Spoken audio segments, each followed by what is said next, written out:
Olá, depois de uma semana de muita informação, de muito conhecimento, para fechar com chave de ouro, eu tenho a honra de ter ao meu lado duas pessoas, dois grandes protagonistas nas suas indústrias, que têm cada vez mais uma relação simbiótica, as indústrias, não os dois necessariamente, mas para promover uma discussão em relação ao nosso futuro como sociedade, né, como um país, a partir do quanto a política e a sociedade vivem essa transformação, essa mudança.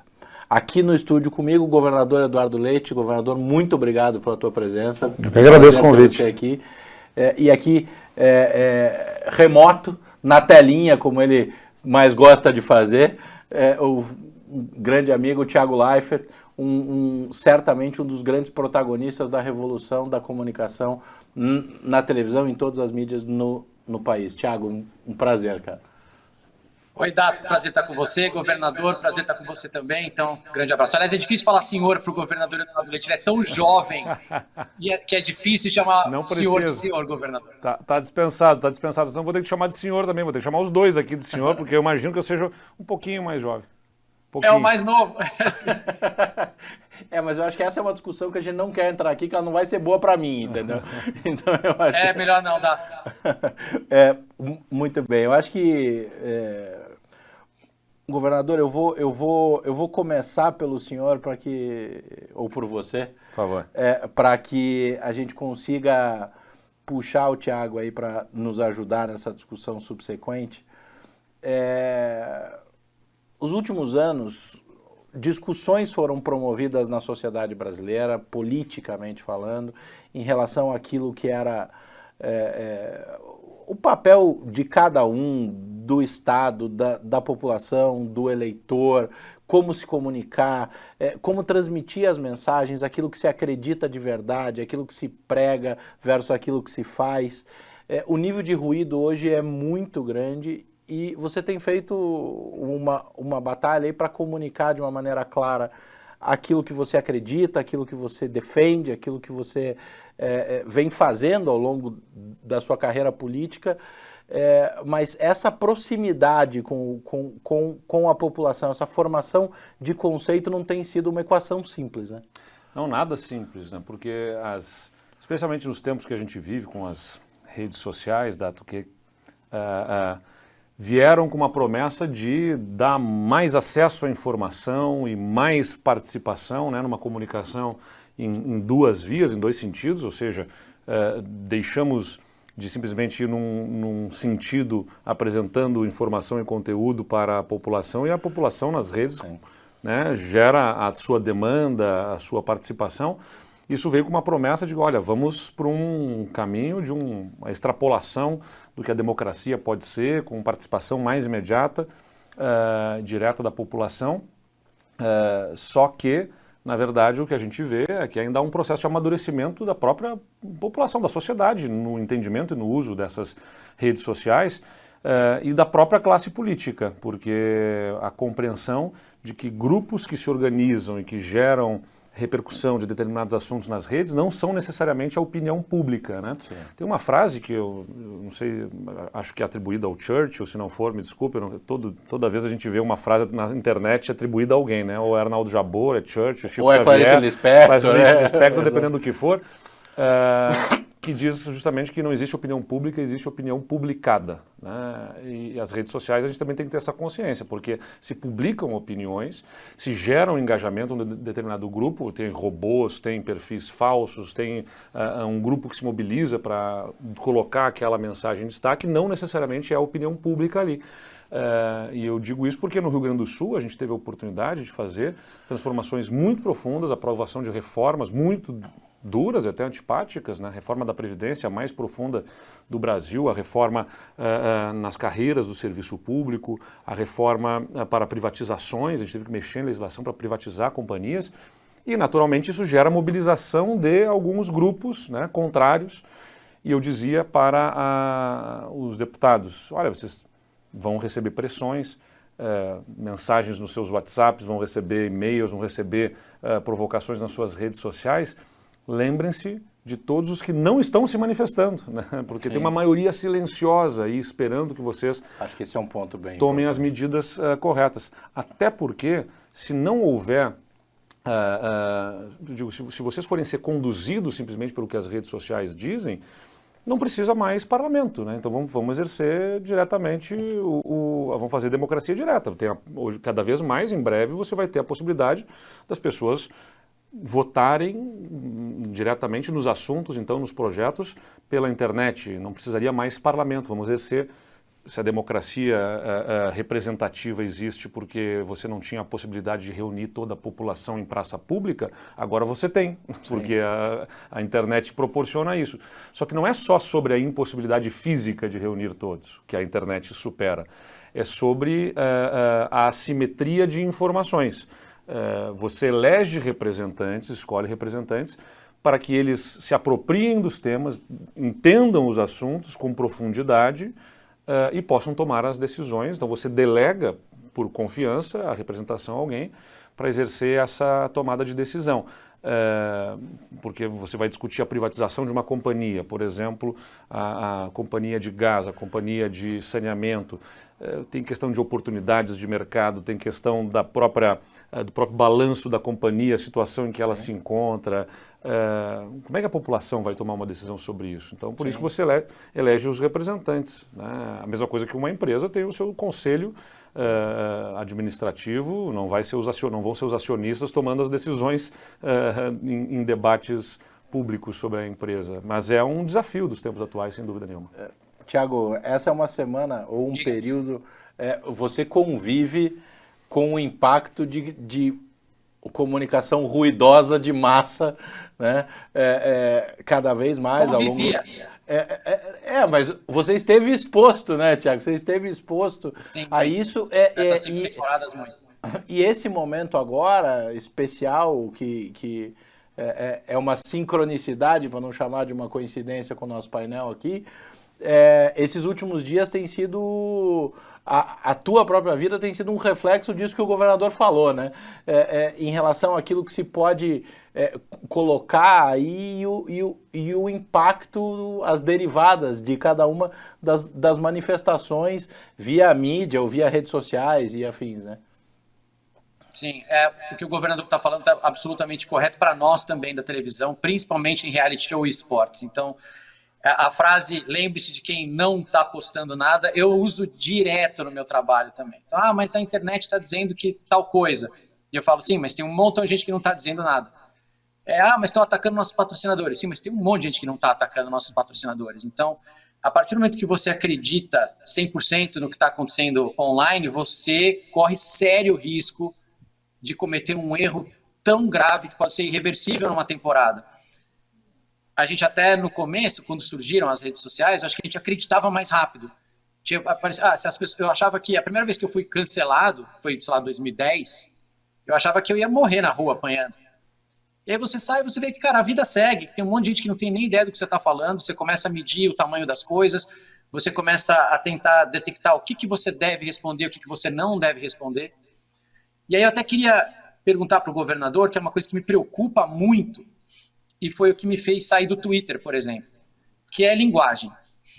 O algoritmo é burro, tanto no Facebook quanto no Twitter. O algoritmo olha e fala assim, essa postagem está bombando, vou entregá-la para mais pessoas. Só que aí você descobre que aquela postagem estava bombando porque um idiota escreveu que a Terra era plana, e aí alguns outros idiotas concordaram, e aí foi um monte de gente lá falar que não, que a Terra não era plana.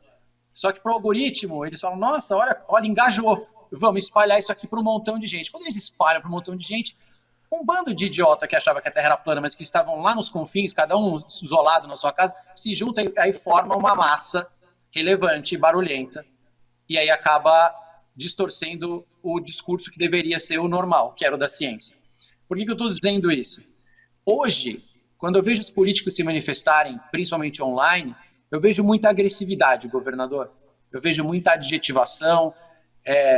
Recentemente a gente viu, eu não quero brigar com ninguém, pelo amor de Deus, gente, não quero ser cancelado, mas covarde, um leão aqui, uma tchutchuca, não sei o que, quer dizer, é tudo muito agressivo, porque o algoritmo ele favorece a linguagem agressiva. Os americanos falam enragement is engagement, quer dizer, a raiva gera engajamento. Então eu queria saber do senhor governador, assim, é vantajoso hoje ser agressivo? Qual a vantagem que a política brasileira está levando dessa linguagem agressiva? E se isso é conversado entre vocês lá na hora de fazer uma reunião, por exemplo? Olha, Thiago, eu lá em 2017, eu deixei de ser prefeito em Pelotas e fui morar nos Estados Unidos, fiquei um tempo em Nova York fazendo um curso, né, como visitor scholar, estudante visitante na Universidade de Colômbia, quando estava acontecendo aqui em ebulição no Brasil as denúncias das gravações feitas que desestabilizaram o governo Temer, que geraram, né, mais um novo episódio de tumulto político no Brasil. Eu não sei se tu estavas no Twitter ou não naquele período, porque eu postei no Twitter. Acho que já não mais. Em 2017, mas eu fiz uma postagem lá naquele tempo que eu dizia exatamente isso, né? Eu dizia, no Brasil de hoje, o mais fácil é ser um radical para qualquer um dos lados. Coragem mesmo precisa quem tem a ousadia da ponderação. Ser ponderado é um ato de ousadia, porque não só não gera o engajamento, como possivelmente gera ataque dos dois lados. Né? Exatamente, os dois lados vão te odiar. Exatamente. Então, teve um dia que eu estava votando na Assembleia Legislativa os meus projetos de reformas estruturantes, e no mesmo dia houve uma discussão de uma natureza sobre o setor empresarial que me gerou ataques do MBL por um lado e do outro lado os sindicatos dos servidores me atacando na frente da Assembleia. Então estava sendo atacado pelas duas frentes, né? Eu acho que é um bom sinal de que alguma coisa boa estava sendo feita ali. Pois é, então o que a gente coloca, só para também trazer mais um episódio, meu primeiro discurso na Assembleia Legislativa, quando eu fui abrir o ano legislativo do primeiro ano de governo, tinha 2 meses de governo, estava lá já, né, servidores na plateia das empresas que nós já tínhamos dito que iríamos encaminhar processo de privatização e que estavam se manifestando. E eu falei naquele momento ali para a Assembleia, para os deputados, eu não defendo que vocês ignorem esta minoria barulhenta. Eu acho que é importante ser sensível também às minorias que fazem barulhos e entender o que elas estão defendendo. Então não defendo que se ignore, mas não esqueçam a maioria silenciosa, né? Não deixem de ouvir o silêncio da maioria, é para isso que vocês estão aqui. Mas de fato, numa eleição, você tem que entender que no sistema político, o que acontece? Um deputado, um parlamentar, ele se elege com 1% dos votos, 1%. Então, no nosso sistema eleitoral, aí que entra as discussões que a gente precisa ter sobre reforma política, mas não reforma política eleitoral para atender ao interesse de quem já está lá e que quer procurar simplesmente se manter. A gente precisa de uma mudança de sistema político eleitoral que ajude a melhorar essa relação representante e representado para que ele fique menos suscetível a grupos pequenos que não representam um interesse coletivo e que conseguem se fazer ouvir. O que acontece? Com 1% ele se elege.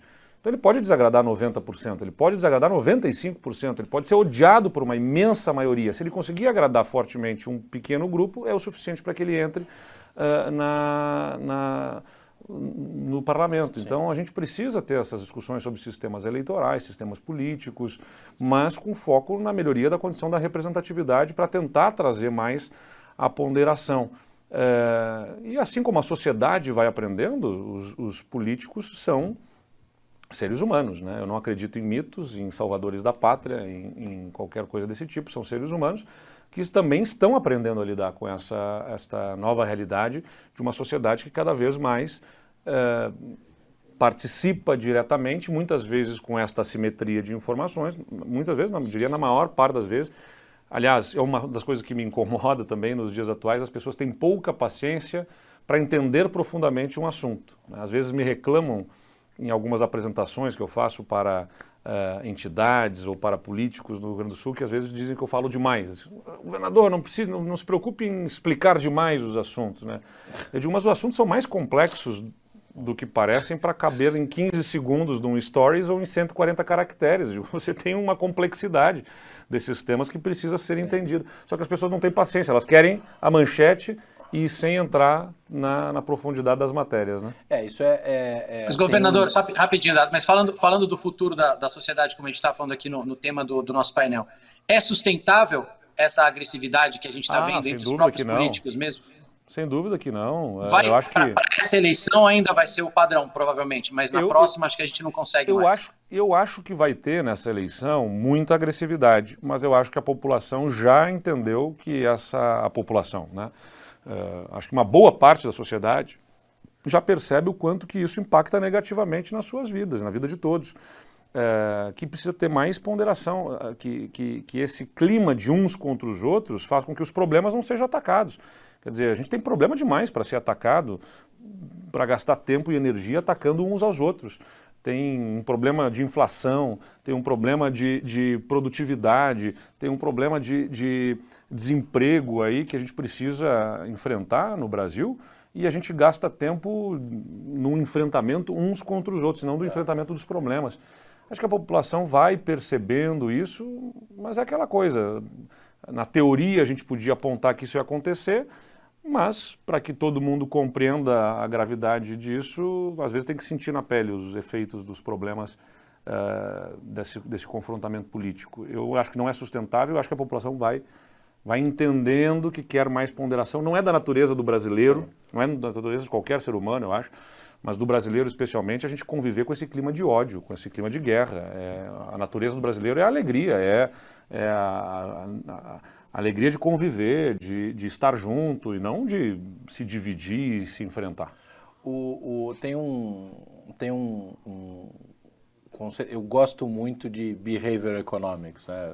Ao longo da minha vida gastei um bom tempo, eu falo que eu não sou estudioso de nada, sou curioso de um monte de coisa, né? Mas um dos grandes nomes da economia comportamental, que é o Herb Simon, ele tem um conceito que chama Bounded Rationality, que a grosso modo, racionalidade limitada, né? E um dos pontos dele, ele aborda que o excesso de informação acaba tirando o foco daquilo que realmente importa, acaba dispersando energia e reduzindo capacidade analítica, inclusive. Acho que um pouco da estratégia de inundar informações também move o foco para discussões que são discussões fundamentais e que acabam perdidas no meio de muitos contextos, né? Eu acho que como fazer, e aí a pergunta vai para você, Eduardo, e eu queria bastante a opinião do Thiago sobre isso. Como fazer para que o ponto nevrálgico, para que aquilo que é realmente importante consiga ser percebido na comunicação de massa? Bom, essa é uma pergunta de mais do que $1 milhão essa aí, né? Como fazer para conseguir trazer o foco para essas questões importantes? Eu acho que é fundamental que a gente traga uma questão anterior, que é exatamente a de que essa situação das redes sociais, ela acaba mais conduzindo, né, representantes do que efetivamente nos proporcionando ter lideranças que conduzam, né, a população. E isso acaba, né, como o Thiago falou, trazendo uma parte da população a se manifestar sobre os assuntos e desviando o foco das próprias lideranças políticas, e aí começa uma espiral de problemas. Tudo que a gente quer é previsibilidade. Tudo que a gente quer é mais o mercado, não é só o mercado. Eu até falava como a gente estava com o Expo Inter, que é a nossa feira do agronegócio do Rio Grande do Sul, conversando com o setor do agro lá. Eu dizia, se vocês pudessem ter a previsão do tempo segura para o ano, sobre se vai chover, se vai ventar, se vai ter estiagem, se não vai ter, a produção de você seria melhor, né? No mercado é a mesma coisa, você quer saber mais ou menos por onde que a coisa vai se comportar na economia, e quanto melhor a previsibilidade, melhor a condição para investimentos com menos riscos e, consequentemente, ganhos em termos de produtividade, ganhos econômicos importantes. E sem querer interromper, mas já fazendo, desculpe, há uma percepção de que o mercado é um monstro qualquer que vive completamente dissociado da realidade das pessoas, sendo que, na verdade, o que a gente chama, e daí nós aqui, por dever de ofício, fazemos parte do mercado, é basicamente o ponto onde se encontra o PIB nacional, né? Sim, claro. A economia real, a renda das pessoas. E de onde vem os empregos, a renda exato, e tudo mais. Então, a coisa do mercado, exatamente, né? Que parece algo distante. Mas o que eu queria trazer é, você tem um desafio gigantesco que a vida das pessoas se altera muito rapidamente. Vamos pegar, você tem um celular na mão, né? Isso aqui, com os aplicativos que tem para pedir comida, para pedir o carro, para reservar o hotel, para fazer, desintermediou, né, as relações e tornou a vida das pessoas mais rápida, né? Mudou muito rapidamente a vida das pessoas. E o governo não tem essa mudança na mesma velocidade, até porque não é próprio de governo ter essa mudança. Ele foi feito, né, toda a burocracia, todas as regras de funcionamento do governo foram para dar estabilidade, ou seja, não, para poder fazer tal coisa você tem que passar em tantas instâncias e tal, para que justamente não haja a possibilidade do uso do governo de forma arbitrária por quem está governando, o governante de plantão. Então você coloca uma série de regras. Só que essa série de regras engessou de tal forma governos, deixando eles pouco adaptáveis, vamos dizer, a novas circunstâncias, e aí vai gerando um desencaixe, né, da vida da sociedade, da vida das pessoas e da forma como o governo se relaciona, da forma como ele atua. E esse desencaixe é que gera essa crise que a gente está vivendo da democracia, na minha opinião, né, que é um sentimento de frustração com o que os governos são capazes de entregar. A vida das pessoas mudou rapidamente e o governo não consegue se ajustar na mesma velocidade, até porque se ele puder se ajustar rapidamente, significa que o governante de plantão pode fazer mudanças bruscas, né, de curso, e isso é ruim também do ponto de vista da previsibilidade. Não é um ajuste fácil esse, né, mas a gente vai ter que encontrar um ponto que a gente melhore a relação da sociedade se sentindo participante. Eu vou dar um exemplo assim, muito singelo, já estou falando demais, mas a gente acaba de criar, o Rio Grande do Sul tem a consulta popular. A gente criou um novo caminho para que as pessoas, qualquer pessoa, qualquer cidadão, é uma rede social colaborativa, tem um aplicativo que é o Colab, que é já super reconhecido como gestão de relacionamento com cidadão para governos, especialmente prefeituras, o governo do estado está usando.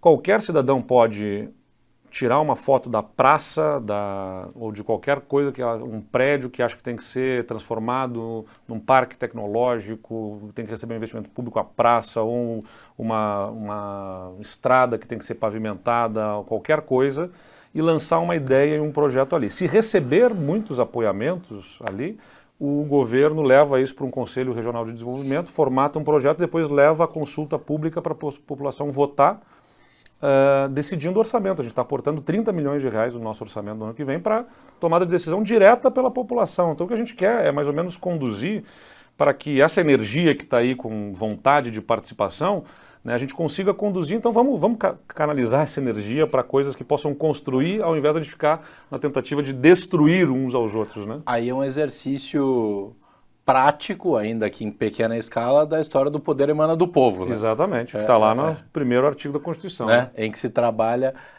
desse jeito. Tiago, para dar a mensagem, para fazer a mensagem ser ouvida, né, a mesma pergunta que foi feita para o governador, precisa do discurso do Tiago no BBB, não? Cara, não, e o que você estava descrevendo, né, Dato, é o papel da imprensa, de cortar o barulho, decidir o que é relevante, quais opiniões são relevantes. Era um editor que fazia isso antigamente, né? E a gente tinha pouquíssimas opções para se informar. Então, a gente chegou no grande problema, que é o da liberdade de expressão, que é o que a gente está discutindo nas últimas semanas, vendo se o STF está agindo dentro das regras ou não. Esse é o maior problema atual, é muito difícil de resolver, ninguém tem uma resposta de como é que a gente vai priorizar o que é importante, quem decide o que é importante, porque pode ser importante para mim, pode ser não é importante para outras pessoas, e a gente não tem ainda a solução. Existe um ex-juiz da Suprema Corte lá dos Estados Unidos que falava que the remedy for bad speech is more speech, quer dizer, lá atrás, quando não existia rede social, ele dizia que o remédio para uma ideia ruim são mais outras ideias. Quanto mais ideias, melhor. E que as pessoas chegariam lá nesse mercado de ideias e escolheriam aquelas que elas achassem mais relevantes. O algoritmo interfere nisso, a popularidade de uma pessoa agora interfere nesse tipo de julgamento também. Então a gente vê um youtuber que joga Minecraft criticando o governador do Rio Grande do Sul. Ele não tem a menor ideia do que um governador faz, ele não tem a menor ideia de economia, mas ele tem muitos seguidores e ele se acha no direito de criticar o governador. Como é que a gente vai resolver? Eu não sei. Eu não sei o que a gente pode fazer, mas eu não vejo outro caminho, por enquanto, a não ser a regulamentação, de alguma forma, dos algoritmos e também a regulamentação do uso da rede social por pessoas que têm cargos públicos. Eu não acho que o governador, o presidente, um ministro pode se comportar no Twitter como um troll twitteiro, como uma pessoa que tem uma foto lá da Beyoncé e fica reclamando da votação do Big Brother. Eu acho que a gente vai ter que começar a regulamentar mesmo o uso dessas coisas. Como? Difícil, ninguém conseguiu ainda, nem os americanos estão conseguindo. Mas é aquele caminho normal, de a gente pega uma coisa que não tem regra nenhuma, depois ela começa a ter algumas regras, daqui a pouco ela tem um monte de regra, e daqui a pouco a gente começa a tirar um pouco e a gente chega no ideal. A gente está muito na infância disso tudo. Se a gente for olhar, a gente está falando de uma rede social, o Twitter, que começou a bombar em 2010, faz só 10 anos, é muito pouco, 11 anos, é pouco. Olhando no grande esquema das coisas, né, tá tudo muito recente.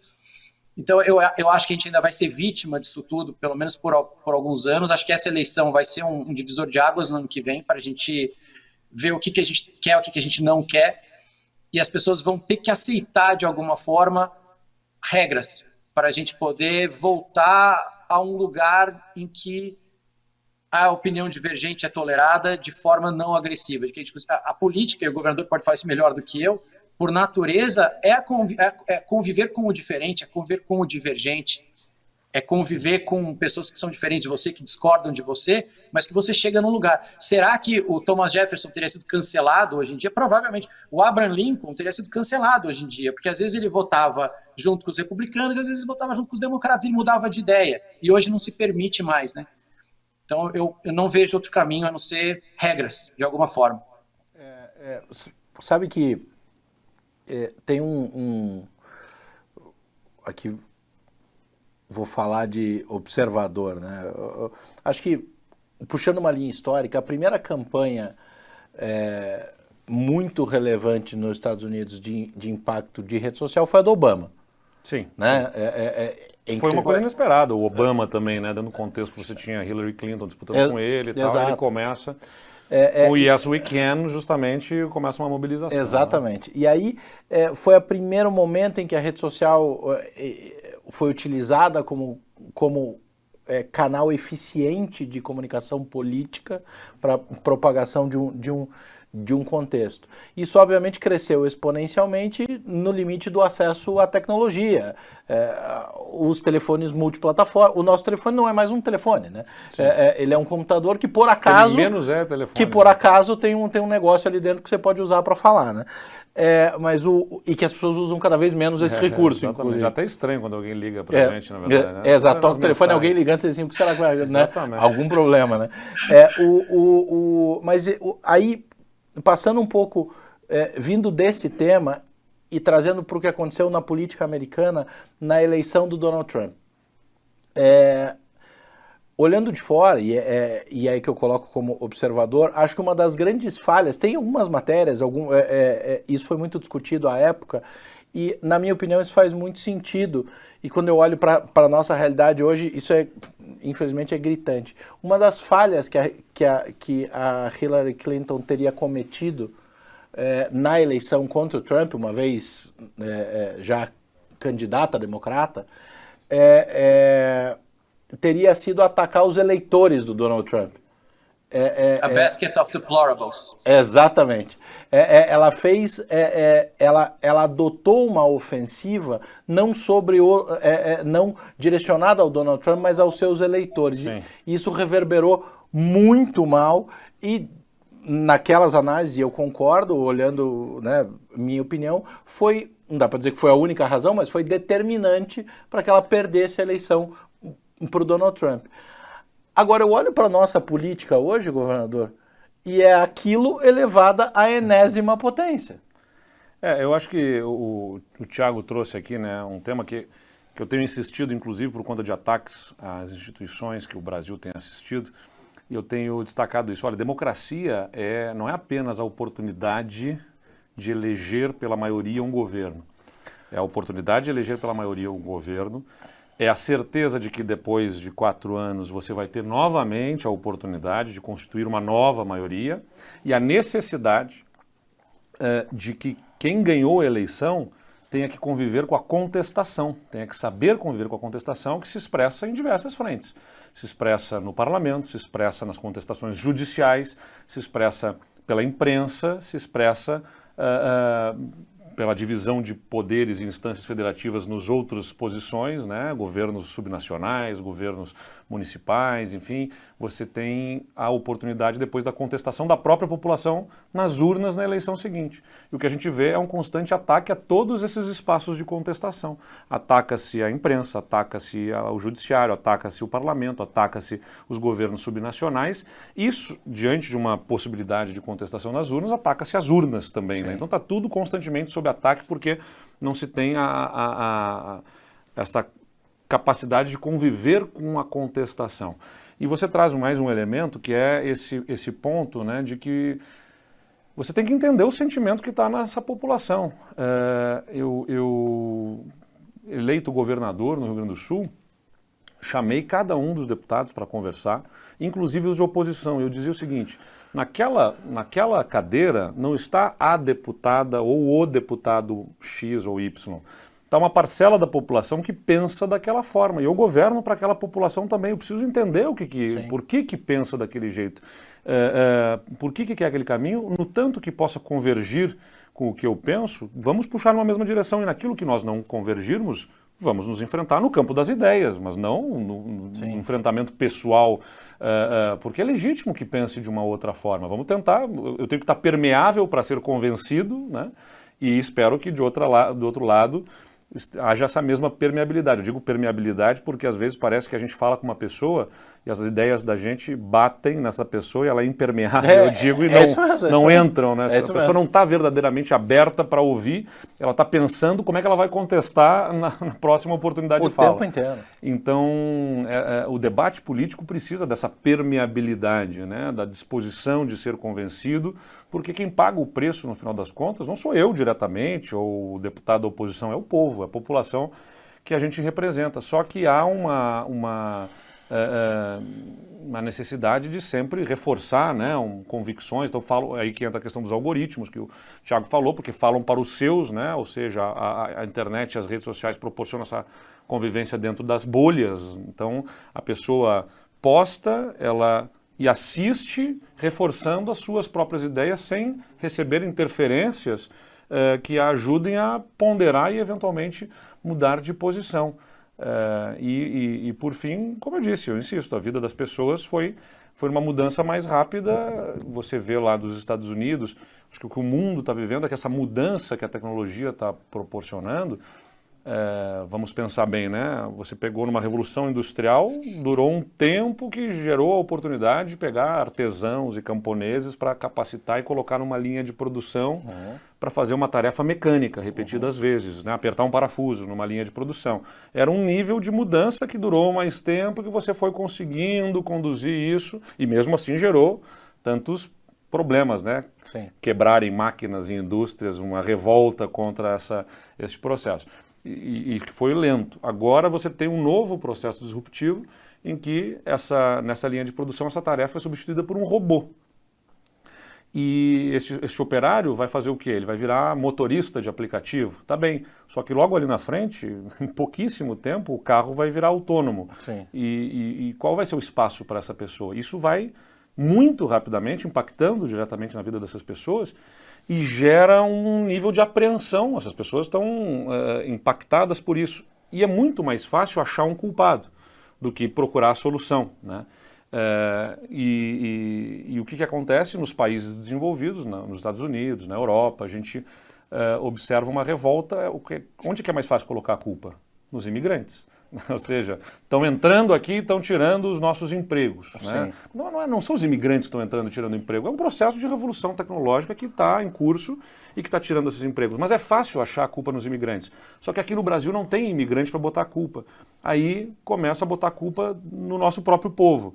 A culpa é dessas minorias com seus direitos, a culpa é do comunismo, a culpa é, sei lá, começa a achar inimigos e criar inimigos, porque tem que achar um inimigo para gerar um sentimento comum.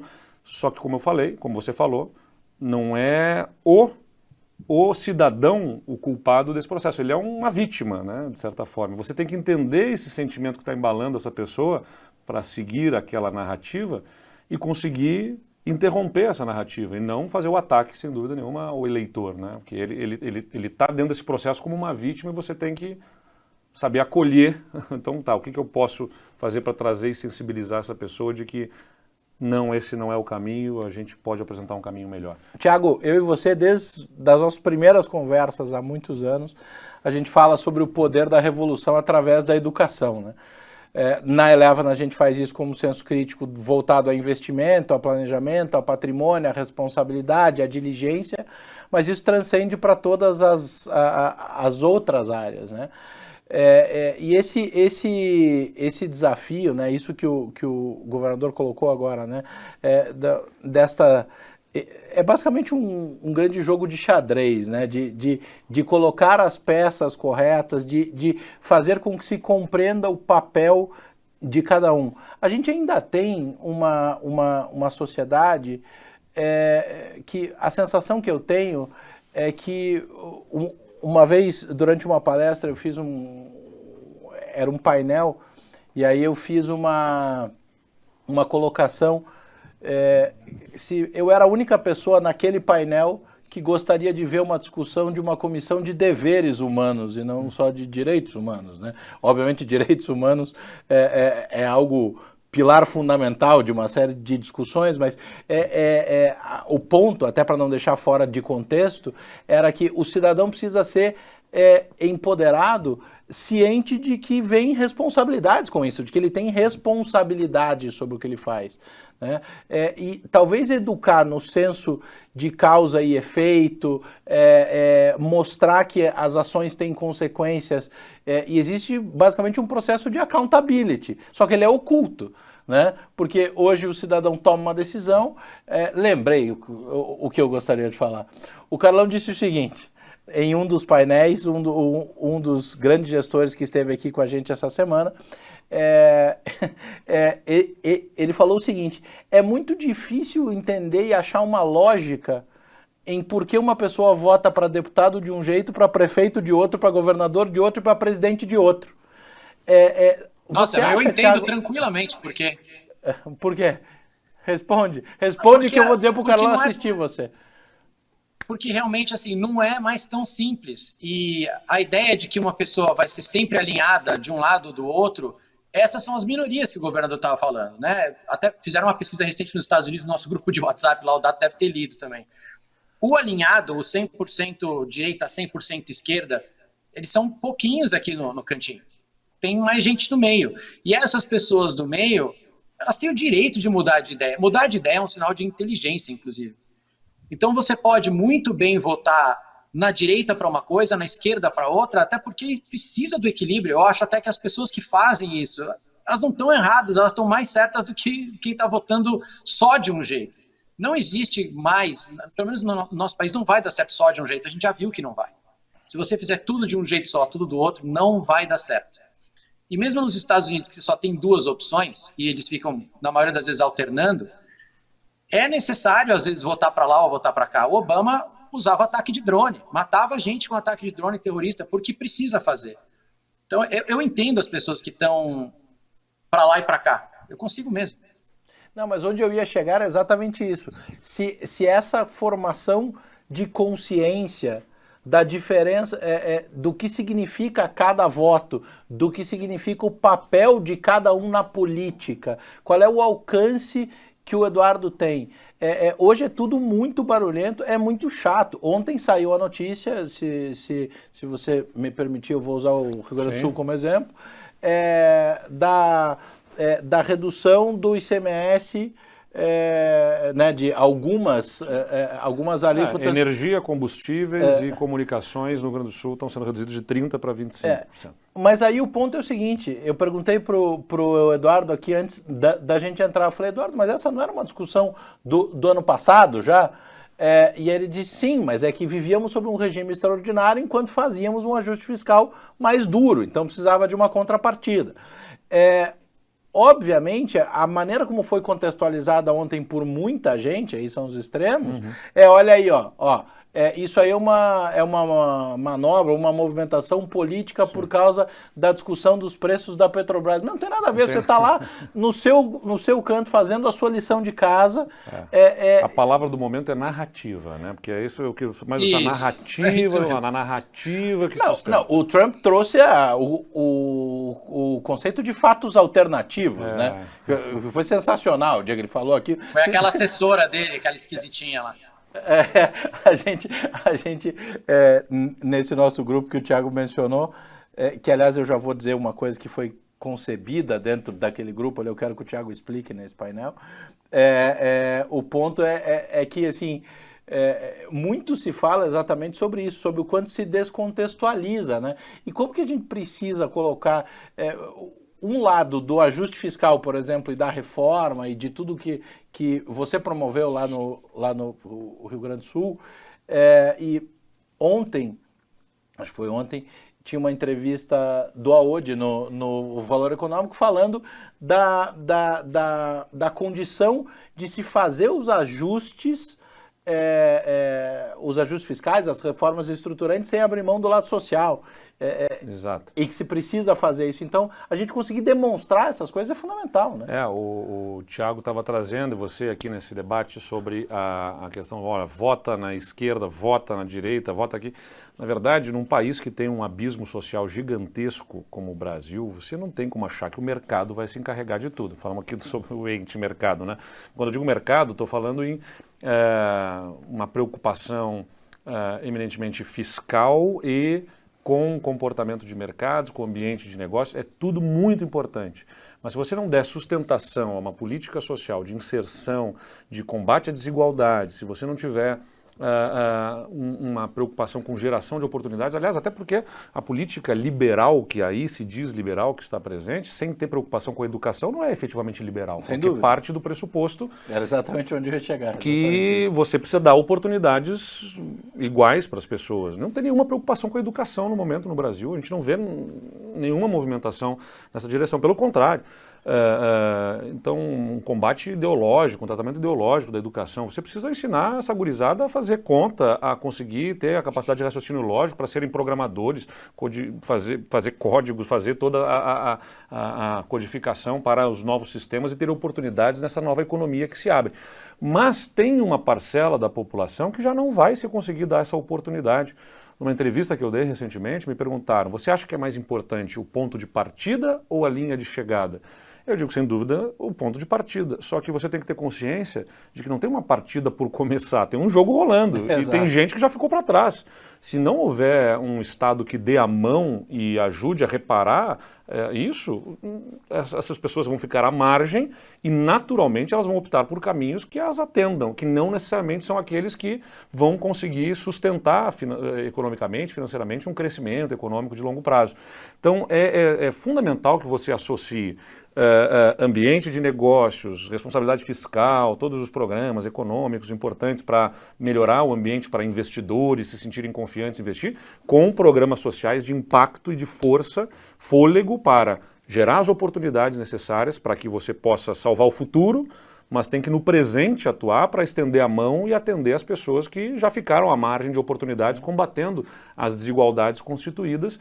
E aí, se você faz a atuação do ponto de vista econômico, fiscal e tudo mais, é acusado de ser um liberal, um cara de direita. Se você faz as ações... Acusado de ser um liberal, a frase acusado por si só mostra o tamanho do preconceito criado, né? E você, do outro lado, é comunista, vai fazer... Gente, exige mais pragmatismo. Né? Você tem que olhar essas realidades e entender as frentes em que os governos precisam atuar. e se desprover desses rótulos, né? Se despreocupar um pouco com os rótulos que virão. Até porque essa discussão... Isso é importante, hein, Tato? A espetacularização da política. O Rodrigo da Silva, que é um grande jornalista, está no nosso grupo lá também, ele fala que a política tem que ser chata. Que a política é chata, e é melhor que ela seja chata, né? Que a transformação da política em entretenimento pode criar problemas, como a gente tem visto ultimamente, a espetacularização da política. O que o senhor acha disso, governador? Assim, o pragmatismo é chato?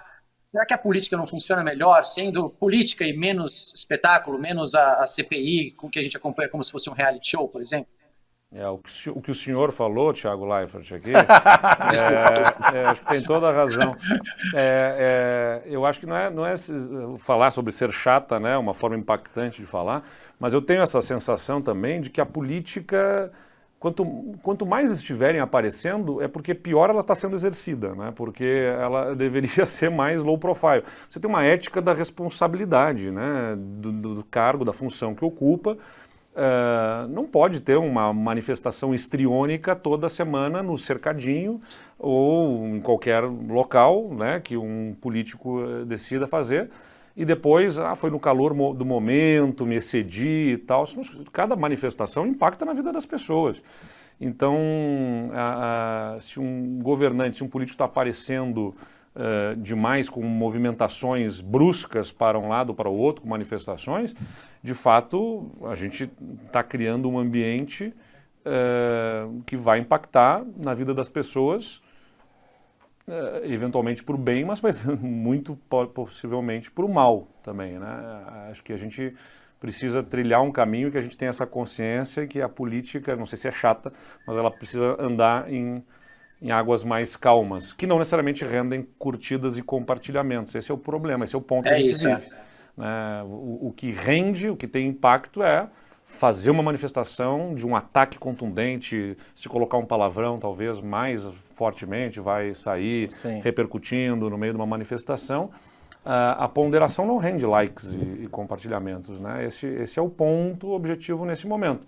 Mas a gente vive as consequências de um longo período sob uma política exercida com essa contundência, vamos dizer assim, né? Com esses movimentos histriônicos e possivelmente isso me gera a expectativa de que as pessoas tenham um aprendizado, de que, olha, não vale a pena viver desse jeito em que família se coloca contra família, né? Tem brigas dentro da família, a pessoa sai do grupo, não fala com o pai, não sai do grupo, porque hoje em dia tudo é WhatsApp, né? Sai do grupo, não conversa mais, não quer debater os assuntos, não quer se encontrar, não quer estar junto.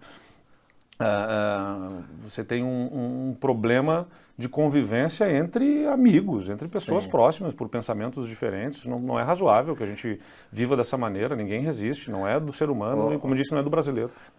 E vamos pensar na história do efeito das políticas públicas, né? Na linha da pergunta que eu coloquei há pouco, fazer o trabalho, né, das alterações estruturantes, da responsabilidade fiscal, porque assim, a responsabilidade fiscal que é demonizada não é nada mais do que levar para o lado público a gestão igual do orçamento doméstico, claro. Né?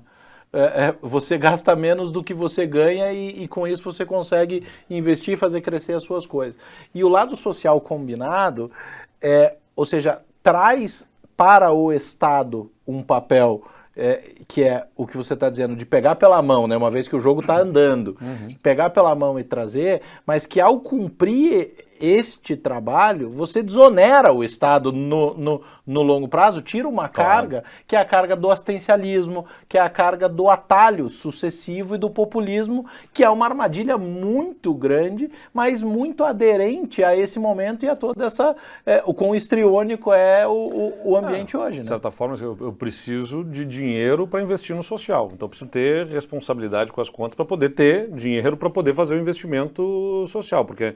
não é sustentável, né? O conceito de sustentabilidade muitas vezes vai diretamente para a questão ambiental, mas a sustentabilidade do ponto de vista fiscal dos programas que vão gerar oportunidades para essa população que ficou à margem do atendimento do Estado.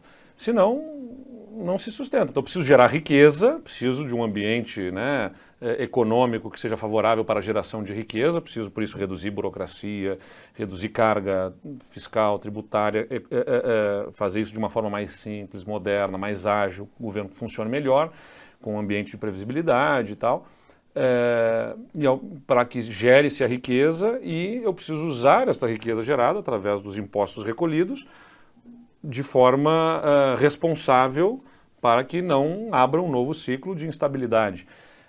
Porque a gente precisa, no Brasil, sustentar crescimento de longo prazo, né? A gente gera alguns crescimentos em alguns anos, cresceu 5, vai crescer 1, esse ano vai crescer 5, voo de galinha. Vai crescer 1%, exatamente, os voos de galinha.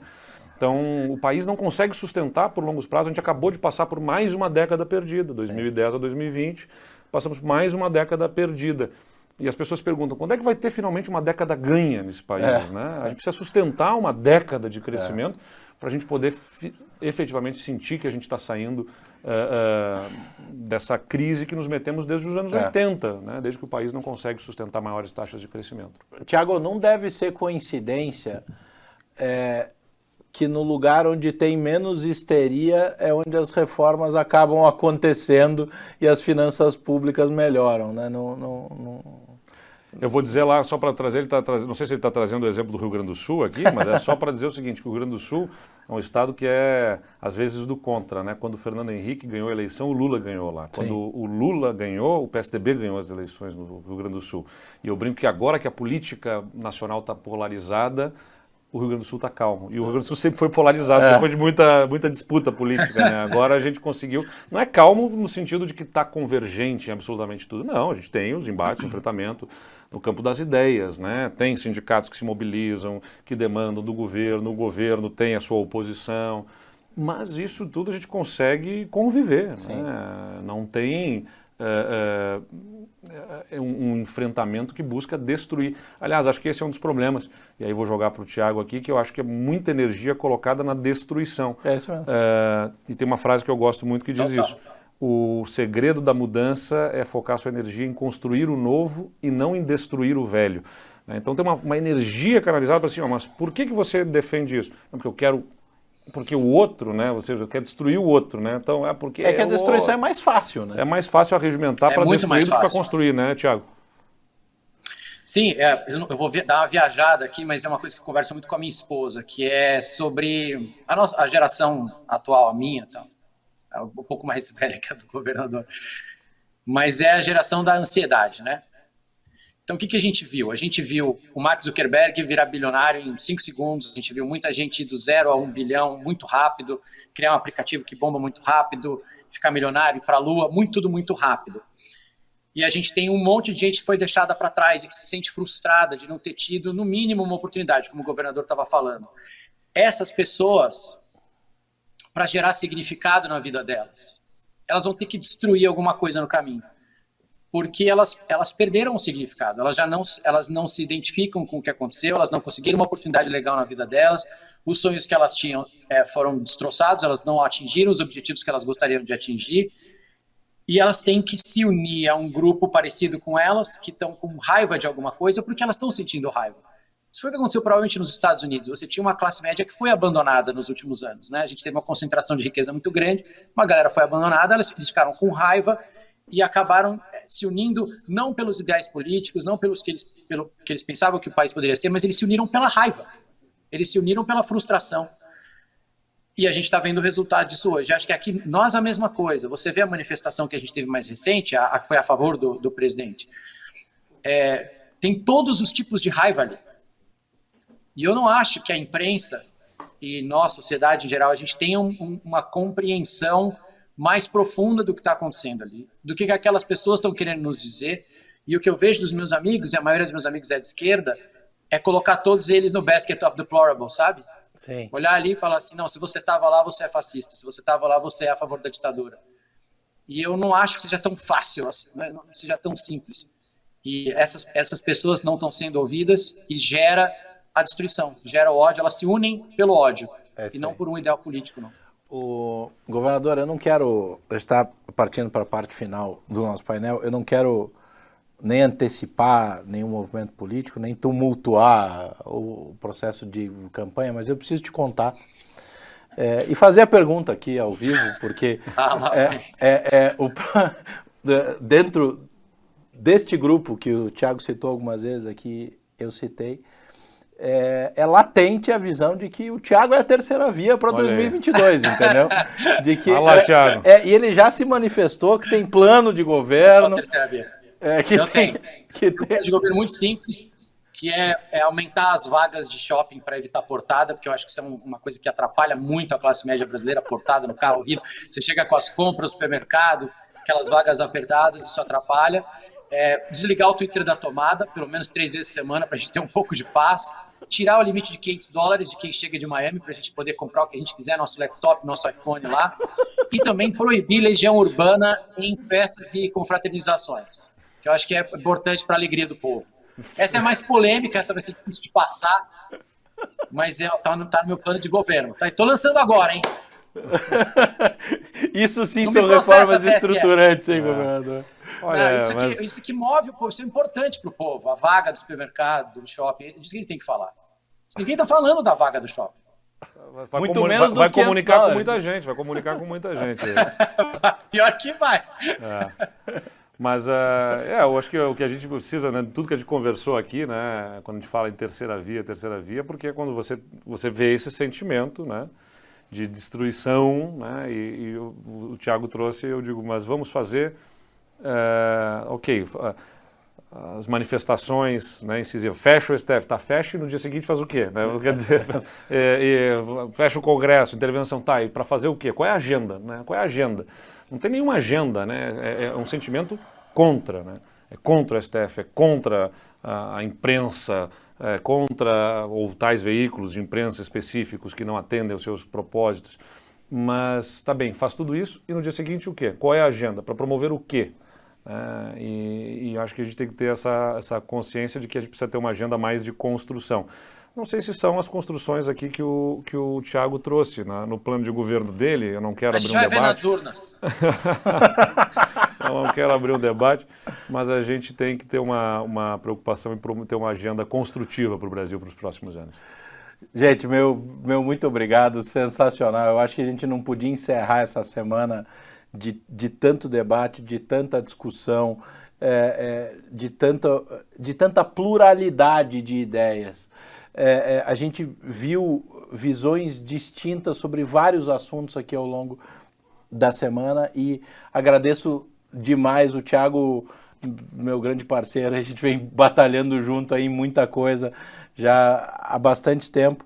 Nessas opiniões todas radicais que andam nas redes sociais, é importante botar aquela legenda na hora que o Thiago faz o plano de governo dele, para dizer contém ironia, né? Porque senão vai ter gente que vai sair reproduzindo isso.